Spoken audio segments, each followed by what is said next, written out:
कुछ ऐसी घटनाएं जो कर देती हैं विचलित और सोचने पे करती हैं मजबूर। क्या दुनिया में ऐसे लोग भी हैं जो इस तरह की वारदातों को देते हैं अंजाम? लाश के साथ रोमांस सुन के हैरान हो गए ना आप। आज हम आपको एक ऐसी घटना के बारे में बताने जा रहे हैं जो सत्य थी। यानी कि 1940 में एक ऐसा अपराध सामने आया जिसने सारी दुनिया को हिलाकर रख दिया था। एक व्यक्ति जिसका नाम था कार्ल टैजलर ने अपनी मित्र मरीज एलेना होयस की लाश कब्र से चुराई और 7 साल तक उसे घर में रखा। इसी दौरान उसने लाश के साथ रोमांटिक रिश्ता बनाया रखा। आपको बता दें, ये कहानी नहीं, एक ऐसा मानसिक संतुलन है या अजीबो गरीब और दिल दहला देने वाली सत्य घटना है जो आपको विचलित कर सकती है। ये कहानी कुछ इस प्रकार है कि 1940 में फ्लोरिडा के की वेस्ट में एक ऐसी घटना सामने आई थी जिसने दुनिया भर में सनसनी मचा दी थी। कार्ल टैजलर, एक रेडियोलॉजिस्ट, ने अपनी मृत मरीज एलेना हेलन मिलार्गो डी होयस की लाश को कब्र से चुराकर अपने घर में रखा और 7 साल तक उसके साथ रोमांटिक रिश्तों में रहा। ये कहानी न केवल मानव मन की विकृति को दर्शाती है बल्कि इतिहास के सबसे विचलित करने वाले सच्चे अपराधों में से एक के रूप में दर्ज भी है। टैजलर ने लाश को कपड़े पहनाए, उससे बात की, उसे संरक्षित करने की कोशिश की और जांच के अनुसार उसके साथ शारीरिक संबंध भी बनाए। इस मामले ने न केवल स्थानीय समुदाय को बल्कि पूरी दुनिया को झकझोर कर रख दिया था। कार्ल टैजलर, जो अपने देश जर्मनी में जन्मा, बाद में अमेरिका में बस गया। वह की वेस्ट के एक अस्पताल में रेडियोलॉजिस्ट के रूप में काम करता था।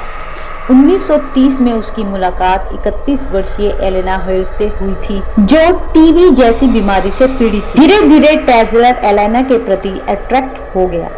उसने अपने प्यार का इजहार किया लेकिन रिजेक्ट उसे कर दिया गया, लेकिन वह अपने सच्चे प्यार को भूल नहीं पाया। टैजलर ने दावा किया कि वह उसका सच्चा प्यार है और उसने सपनों में उसे देखा था। इसी बीच एलेना की स्थिति बिगड़ती चली गई और 25 अक्टूबर 1931 को उसकी मृत्यु हो गई। टैजलर ने एलेना के परिवार को एक शानदार मकबरे का निर्माण करने के लिए राजी किया जिसका खर्च उसने खुद उठाया, लेकिन उसकी मंशा कुछ और ही थी।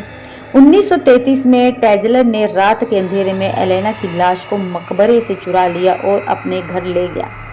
उसने लाश को संरक्षित करने के लिए अजीबोगरीब तरीके अपनाए। उसने एलेना के शरीर को मोम, प्लास्टर ऑफ पेरिस और रेशम से पुनर्निर्माण किया। उसने लाश के सड़ते हिस्सों को ग्लास, आंखों, विग और कपड़ों से ढक दिया ताकि वे जीवित दिखे। टैजलर ने उसे सुंदर कपड़े पहनाए, इत्र लगाया और अपने बिस्तर पर रखा।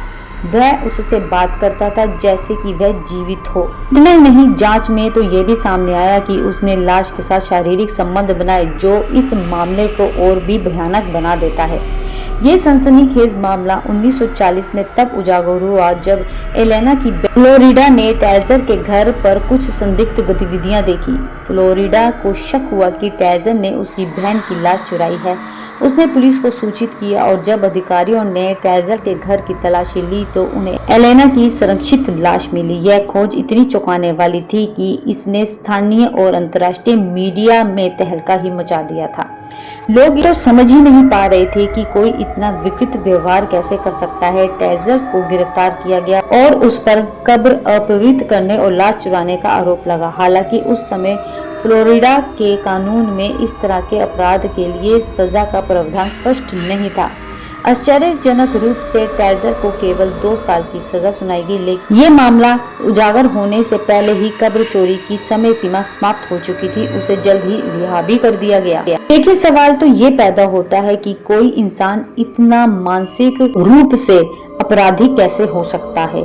कोई किसी लाश को अपने घर रखता है और उसको संरक्षित रखने के लिए न जाने कितने हथकंडे अपनाता है, और इतना ही नहीं बल्कि उसके साथ शारीरिक संबंध भी बनाता है। ये एक ऐसी मानसिक बीमारी थी कि इंसान अपने आप में ही उलझ के रह गया। वह सही और गलत का निर्णय नहीं ले पा रहा था। एक लाश के साथ संबंध बनाना और उसको जीवित रखना, ये अपने आप में ही अजीबोगरीब बात है, लेकिन ये सत्य है।